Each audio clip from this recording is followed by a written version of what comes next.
क्यों 7 भाइयों ने अपनी ही बहन को मारकर उसका मांस खाया। बहुत पुराने समय की बात है। एक गांव में एक परिवार रहता था जिसमें 7 भाई और एक बहन थी। उनके माता पिता जल्दी ही गुजर गए तो बच्चों ने भी जल्दी ही व्यावहारिक काम सीख लिया। 7 भाई अपनी बहन से बहुत प्यार करते थे। बहन भी अपने जान से प्यारे भाइयों का बहुत ख्याल रखती थी। इसी तरह समय बीतता गया और एक दिन जब 7 भाई शिकार पर गए थे, शाम होने को चली थी, तभी बहन उनके लिए भोजन तैयार कर रही थी। जब वह सब्जी के लिए हरी साग काट रही थी, तभी चाकू की तेज धार से उसकी उंगली कट गई और खून बहने लगा। पहले तो वह घबरा गई, लेकिन खुद को संभाला। उसने सोचा, अगर भाइयों को पता चला तो बहुत परेशान होंगे, मुझे उन्हें यह बात नहीं बतानी चाहिए। उसने जल्दी से बहते खून को अपनी ओढ़नी से पोंछना चाहा, किंतु उसे लगा कि अगर भाई ध्यान से देखेंगे तो उन्हें पता चल जाएगा। बहुत सोच विचार के बाद जब उसे कुछ समझ न आया तो उसने अपना बहता हुआ खून उसी साग से पोंछ लिया जिसकी वह सब्जी बनाने जा रही थी। जब शाम को 7 भाई घर लौटे तो बहन ने सभी के लिए खाना परोसा। आज का साग इतना स्वादिष्ट था कि 7 भाई अपना उंगलियां चाटते रह गए और बोले, बहन आज की साग तो लाजवाब बनी है, ऐसा स्वाद पहले कभी नहीं आया। बहन उनकी तारीफ सुनकर मुस्कुरा उठी। उसने सोचा कि चलो भाई खुश हैं, यही बहुत है। लेकिन बात यहीं खत्म नहीं हुई। अगली सुबह जब 7 भाई शिकार के लिए जंगल गए तो उसी बात पर चर्चा छिड़ गई कि बहन ने साग में ऐसा क्या डाली थी कि उसका स्वाद इतना लजीज था। सबने तय किया कि आज इसके बारे में बहन से जरूर पूछेंगे। शाम को 7 भाई जल्दी घर लौट आए तो देखा बहन खाना बना रही है। तब बड़ा भाई उसके पास जाकर बोला, बहन तुमने कल साग में ऐसा क्या डाली थी कि उसका स्वाद बहुत ही अनोखा था। बहन पहले तो बात को टालने की कोशिश की, लेकिन बड़े भाई के बार बार पूछने पर उसने बता दिया उसकी एक उंगली कट गई थी और उसने अपना बहता हुआ खून उसी साग में मिला दिया था। जैसे ही यह बात 6 भाइयों के कानों तक पहुंची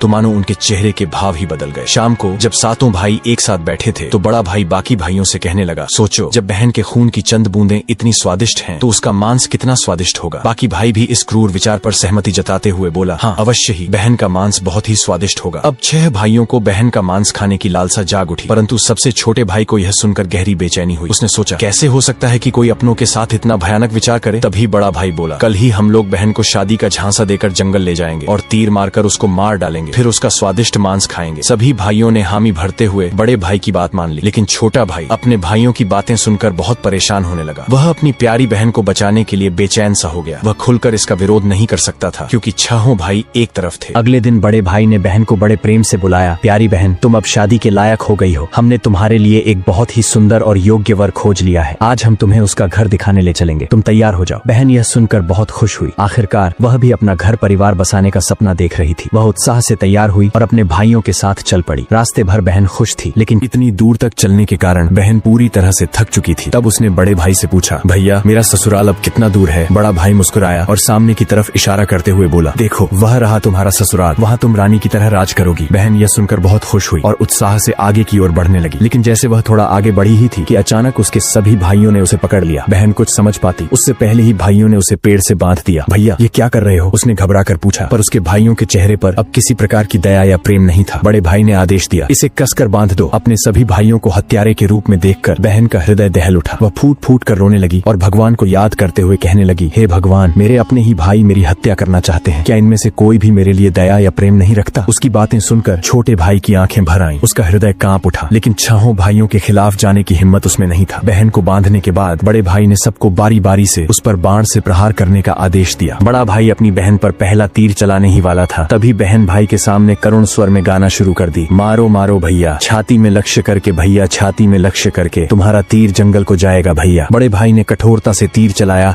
लेकिन निशाना चूक गया। इसके बाद दूसरा भाई तीर चलाने को आगे बढ़ा। बहन ने पुनः वही करुण गीत गाया। दूसरा भाई भी निशाना साधने में असफल रहा। एक एक करके सभी 6 भाइयों ने अपनी बहन को मारने की कोशिश की, परंतु हर बार उनका निशाना चूक जाता। अब सबसे छोटे भाई की बारी थी। सभी भाई उस पर चिल्लाते हुए बोला, पूरी ताकत से तीर चलाना, बहन को एक ही वार में मार डालना। अगर तुम असफल रहे तो हम तुम्हें भी जिंदा नहीं छोड़ेंगे। छोटे भाई के लिए यह स्थिति असहनीय थी। वह अपनी बहन से अत्यधिक स्नेह करता था। बहन ने जब छोटे भाई की जान खतरे में पड़ते देखी तो उसने मन ही मन निर्णय कर लिया, वह अपनी प्राण त्याग देगी, लेकिन अपने सबसे प्रिय भाई को मरने नहीं देगी। उसने मन ही मन ईश्वर से प्रार्थना की, हे भगवान, मेरे इस छोटे भाई का तीर मेरी छाती भेदने में सफल हो जाए, ताकि इसे इन पापी भाइयों के हाथों मरना न पड़े। फिर उसने करुण स्वर में वही गीत गाई, मारो मारो भैया, छाती में लक्ष्य करके भैया, छाती में लक्ष्य करके, तुम्हारा तीर मेरी छाती को भेद जाए भैया। छोटे भाई की आंखों से अश्रुधारा बहने लगी, पर वह मजबूर था। उसने कांपते हाथों से तीर चलाया। तीर बहन की छाती में गहराई से उतर गया। वह दर्द से कुछ देर छटपटाती रही और फिर उसकी आंखें हमेशा के लिए बंद हो गईं। 6 भाइयों ने अपनी कुटिल योजना को सफल होते देखा तो उनके चेहरे पर क्रूर मुस्कान आ गई। अब 6 भाइयों ने मिलकर बहन के शव को टुकड़ों में काट डाला। बड़े भाई ने छोटे भाई